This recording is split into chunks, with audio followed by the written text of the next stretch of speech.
right, so we're gonna show you Shell Mound Campground here and give a little review and our thoughts on the campground itself here, and some things to do that are right here. Some history with the actual Shell Mound itself, and the Native Americans that lived here a long time ago. Yeah, this is a really pretty campground. It's primitive. You go, girl. It's not entirely primitive because we do have water and electric. So they do have sites here that are water and electric. They have sites that are just electric, and then they do have primitive sites. And when you come here, it's basically, the man in the office told me, you just find the spot you want, go ahead and get in your spot, and then you go into the office, tell them what number you're in and how many nights you're going to stay, and you pay. And it is cash only, which I did forget. We've stayed here before, and when I went in there, I had no cash. Pulled out my credit card, and he was like, "Oh, we're cash only." And so basically he just said, go ahead and get my spot, and I had to run down to the town and to an ATM and get some money out. But very nice people who work here too. Every time we've been here, it's been very friendly people. This is a county park, not a state park, which I learned. I thought it was a state park, but it's not.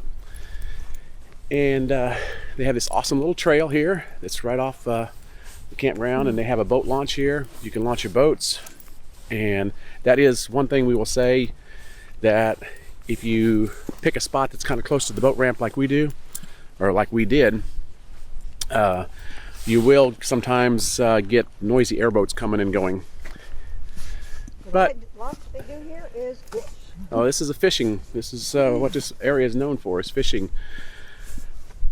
But we thought we would do a little review on this, as we've never really done a review here, and just kind of show you the whole campground and what the campground here does have to offer. It was overcast last night, and it was overcast today, but come down here to this area right here at sunset on a good night, you're going to get a gorgeous sunset right here. And basically this is the direction behind me where the sun sets. I'm also going to leave a link up here in the corner to some of our previous Cedar Key videos, because we're not really going to go into the whole Cedar Key thing this time, as we come here so often that it just kind of gets a little redundant to keep putting up Cedar Key videos. Yeah. But we never really have explained the Shell Mound area and the history behind it. So that's something we're going to do this time.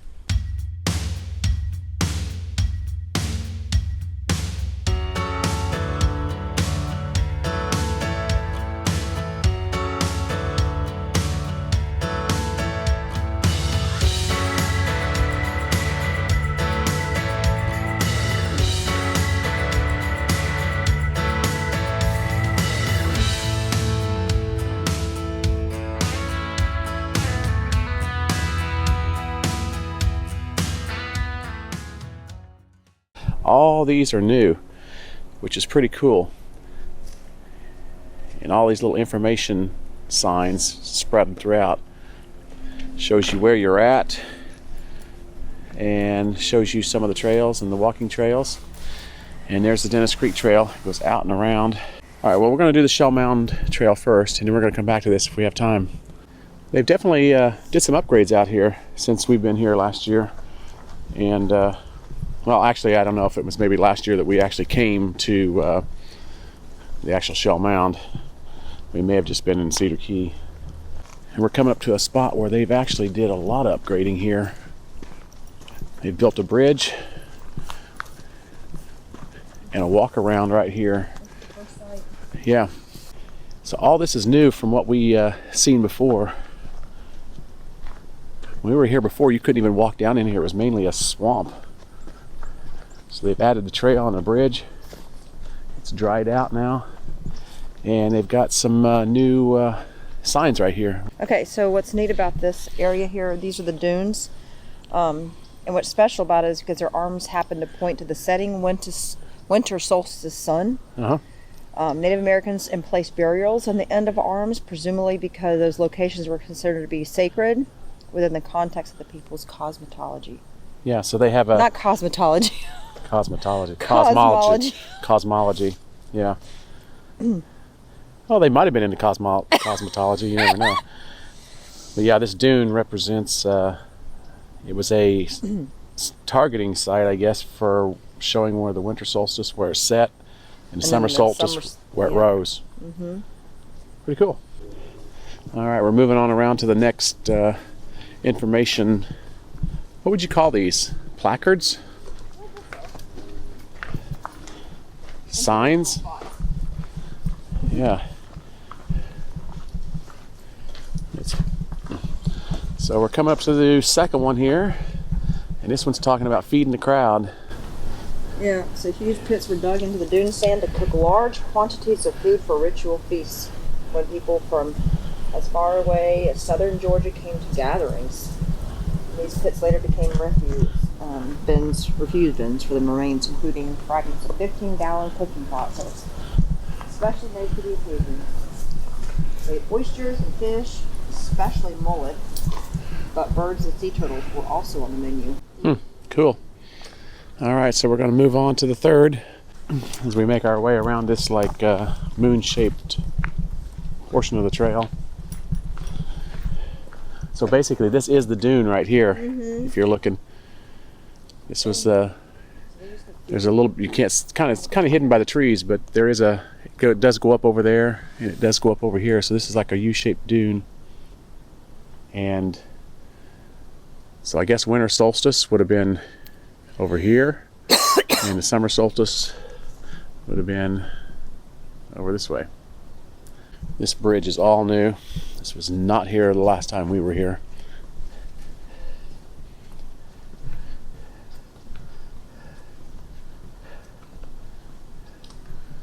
So I'm assuming that they are expecting this to get swampy again during the rainy season. You are now at the south bridge of Shell Mound, which was constructed about 100 years after the dune arm was first occupied.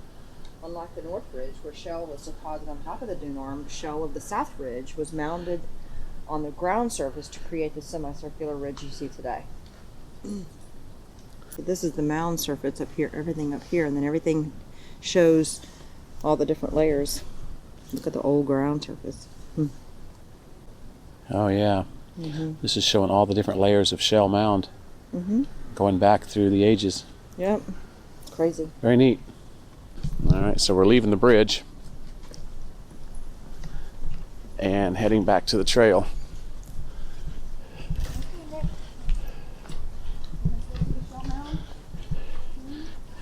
Nikki does love Shell Mound. She loves hiking. So any chance she gets to hike, she's happy. She doesn't care about the history. At least we don't think she cares about the history. She might. There might be some good historical smells here for her. And all this is oysters right through here, oyster shells. All right, we are at our fourth information. This is really sad. So in this picture, the mound in this picture was mined. In the 1870s, important archaeological clues were destroyed. That's really sad. Yeah. This was a bulldozer trench right here. It was dug in the south ridge of Shell Mound in the 1970s by a private landowner not long before the site became public land. So a lot of history was destroyed. Shell was mined in recent centuries for road aggregate, fertilizer, and building material. So at some point, Shell Mound was probably had a lot more shells, right? Yeah. Wow. And so they've taken it out to use for building. Wow. All right, moving onward. You can look off here to your right, and you can see. Here, I'm gonna hold her. I wanna run up it. Okay. This is I think the highest point here at Shell Mound.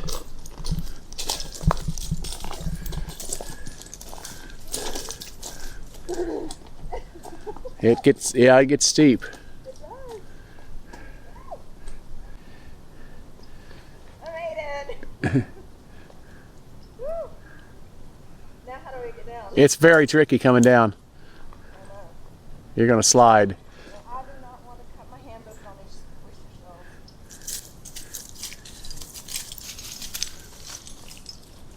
shells. This is about as much mountain climbing as you're going to get in Florida right here. Babe, I'm scared. Just run down. Run. There you go. All right, so moving on. We are continuing on around the trail. Oh wow, I don't think we've ever gone this way. Have we? Oh, what's the other way? Huh.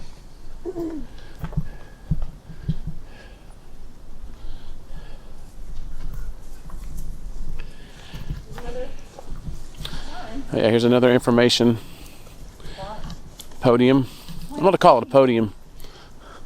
Information podiums. Oh, this is about talking about red cedar. Yeah. So if you take a cross section of the Shell Mound, the closed tree canopy provides shade and retains water. Shell built it by humans to form Shell Mound created as good draining, calcium-rich, neutral to basic soil. Huh. Ooh, they have grapes in July. All right. Moving onward. Follow the trail signs right here. Point you in the right direction.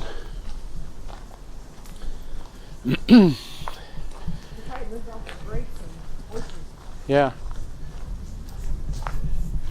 You know, as we've hiked more and more trails in more and more different states, we would have to say that I think as far as a Florida trail, this is definitely one of the cooler ones, because there is some elevation. You can look down and you can see there's a part of the trail down there, and we are probably 30 feet above that. So it's not just typical flat Florida hiking, which is really cool.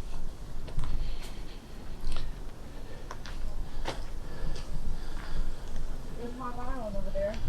Hog Island? You have arrived at the apex of Shell Mound, which commands a view of the surrounding terrain. The closest landmass to the west in the direction you're facing is Hog Island, location of the now destroyed cemetery known as Palmetto Mound. The position of the cemetery at the end of a dune arm is consistent with the practice of emplacing the deceased with the setting winter solstice sun. Perhaps before Shell Mound was constructed, rising seas had separated Hog Island from the dune arm. The water divided between the living and the dead may have been symbolic. So this used to be all one big landmass. Huh. And then it divided. And the island over there has a cemetery on it? Rising seas. Huh? And so the island over there has a cemetery on it? Yeah. Or burial ground? Burial ground. Mm-hmm. That's neat. So that's something we want to come back and definitely bring our kayak and kayak around these little keys out here. Yeah, there's a part of the trail. If you look here, there's a part of the trail that runs down below us here, which is really cool. And this is all new, showing what some of their dwellings might have looked like here. It says, if you're visiting Shell Mound on a blustery, wintry day, you may have noticed the stillness and warmth of the air down in the enclosed area behind you. Archaeologists suspect that the Shell Mound residents shifted the locations of their houses and related activities with the season. Open-sided shelters like Seminole chickees would have served the needs of warm weather structures along the ridge top. Yep. While walled houses and enclosed areas would have been prepared for cold and stormy weather. So they built them according to knowing what the weather would have been like. If it was hot or if it was cold, they knew Right. how to build it. Yep. It's cool. All right, so you have an option here going left to the fishing dock, which they actually have a bathroom down there, which is nice, and or going right here and heading back towards where we're parked right now. But there is another placard here, so let's check it out and see what it says.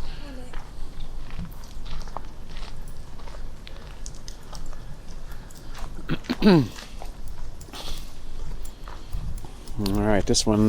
This is some of the actual shells. Yeah. But the right was thrown back in for the babies. Yeah. And the left was added for construction material. I didn't know that. Right. So this part is, very interesting. Yeah, if you look at it, you can tell the difference. See? This is more rugged, and Yeah. this would be used more for Construction. construction. You can see it's smoother for the babies to grow on. So interesting. All right, so we're going to take the trail back towards the truck rather than going down to the fishing pier.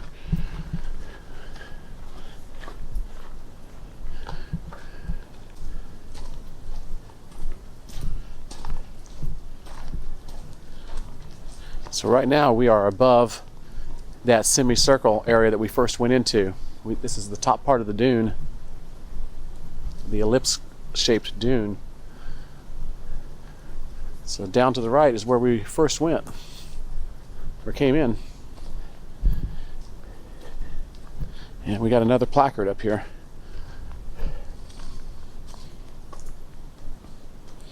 Tides of change. Oh. So native people abandoned their residence at Shell Mound 1,300 years ago. And it was because of the weather that probably prompted it to happen. It said that there was a hurricane in 1896, which caused the Odie residents to move to Waikiki, the main island of the Cedar Keys. Oh. And at Odie was the island where all the cedar wood was originally shipped off to Germany to make pencils. Mm-hmm. So and then it's basically supplied the world's supply for pencils. Mm-hmm. Because it's interesting to me because I use pencils every day when I teach. And we're coming to the exit here. So it's not a long hike. It's not a long hike when you're hiking just around the Shell Mound portion. All right, so we just talked to the caretaker here at Shell Mound, and he gave us a lot of cool information about the history of this and all the new, basically all the new improvements they're making. You've been doing it for what, 6 years? Yeah, along with the University of Florida. So it's a joint effort. And he told us this Dennis Creek Trail is worth seeing. So we're going to go ahead, and we got about an hour left, so we're going to go ahead and check it out. He said it's about a mile loop. Yeah, it's a mile loop, and it's a tidal. Dennis Creek is a tidal creek, so it comes and goes with the tide. Said that there's also good fishing back here if you're into fishing. There's a lot of mullet, but yeah. So he was telling us about the two, basically the two tribes that lived here. The first one being an archaic one, about 500 BC, right? And how they would migrate between areas due to seasonal changes, similar to what the Native Americans would do hunting the buffalo out west. So, well, he said that they were following the food, but he said that they think that they went to Georgia a lot of times and would get clay and come back. And then the second tribes were the ones that were more like 1,300 years ago, and they just disappeared, and they don't really know where they went. It was kind of funny. He was saying they were like probably what we would call the first snowbirds in Florida. They would follow the good weather and the food. So even 2,500 years ago, we had snowbirds here. This is cool. Pretty. Watch for snakes. Yep. Okay, Out here, come on, stay on the path. Out here sunning themselves. Oh wow, this is really cool. This is beautiful. Wow. Climate change. So they have some stuff here too. Remnants of cat-faced pines that once bled turpentine into red clay pots, called hurdy cups, are now camouflaged within the black needle rush of the salt marsh. Talks about that there were a lot of pigs. Oh yeah, the wild boars have really become a problem here. He said they're kind of taking over a little bit, and they're really tearing things up. But they're not real aggressive. Aggressive, yeah. Towards humans. But they've been rooting and tearing stuff up. Even at the Shell Mound Campground, he was saying that in between tents. In between tents, you can see them. So this is a 1 mile loop trail. I don't know if we mentioned that or not, but I'll mention it again. That it's a 1 mile loop out and back. This is a I guess, a bird viewing area and a good place to have binoculars, they say. Oh, yeah, this is actually Dennis Creek here, I guess. Yeah. Ooh. Wow. So this is really cute. That's got a little, almost like gazebo-like thing right here for you to sit, relax, enjoy. I guess maybe you could even fish off of this if you wanted. What he was saying. A lot of people come here and they'll fish. Yeah. He said there's a lot more out here. Yeah. Look at the bird nest up there in the corner. Oh yeah. This would be a cool place to come and bring a little picnic. Quite honestly. All right. All right, so we're going to move on.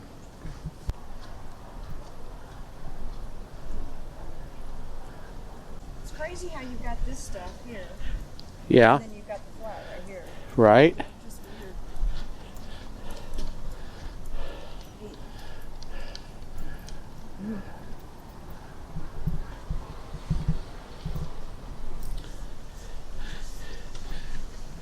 weird.